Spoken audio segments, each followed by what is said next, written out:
In this video, we will see how to model nonlinear relationships between our independent and dependent variable.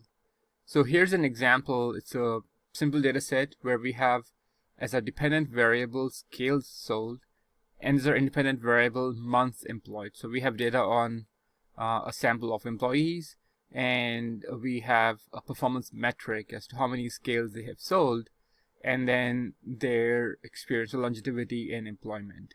So let's first run a simple regression model with month employed as the independent variable. We do analyze, then we'll click on fit model, and scale sold is our independent variable. Sorry, that's our dependent variable, and months is our independent variable. And we will be doing a simple regression. So we have standard least squares, and we click on run. When we run this model, let's examine what we have for the errors. And if you look at our errors, there seems to be a pattern here. We have low values for both low and high dependent variables, and then we have high values in the middle. So there seems to be, instead of like no pattern, we seem to observe like an inverted U relationship here, where our residuals are higher for moderate values of our independent variable, but then they are low for our high and low values of independent variable. So when we see a pattern like this, this should make us suspect the validity of our assumptions of the OLS. And here probably we haven't specified the correct functional form of our independent variable. So this pattern seems to suggest there might be some nonlinearity going on in our relationship. So instead of modeling a straight line, we might be better off modeling a curve. In this case, a quadratic curve.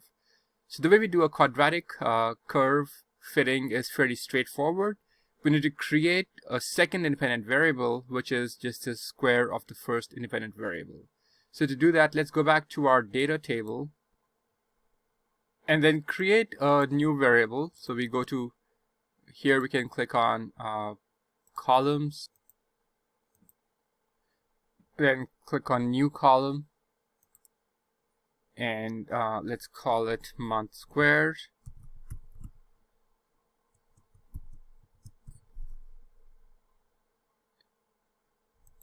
And then let's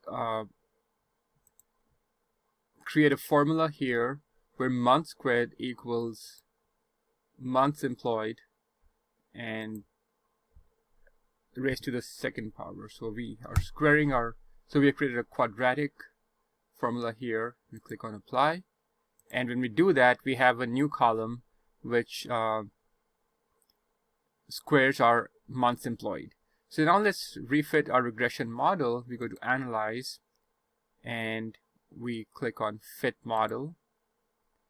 And now our independent variables are month and month squared. So let's do scale sold as our dependent variable, and we move our month and month squared as our independent variable. And now let's run this regression. Now look at the diagnostics tells us that the pattern that we were seeing, the inverted U pattern in our residuals over predicted values has disappeared, and the residuals seem to be now spread around 0 without any specific pattern. So just by taking a square seems to have addressed our nonlinearity in our data set.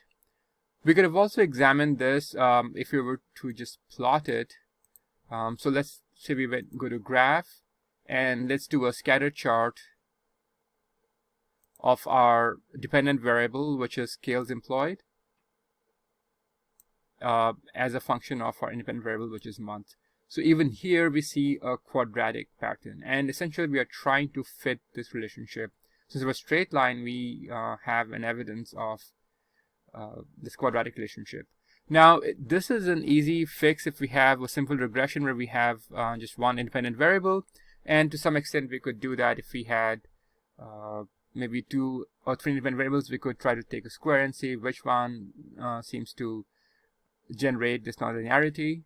But if you have a lot of variables, then you might want to use your domain knowledge and your prior understanding of what variables might affect your dependent variable in a nonlinear fashion.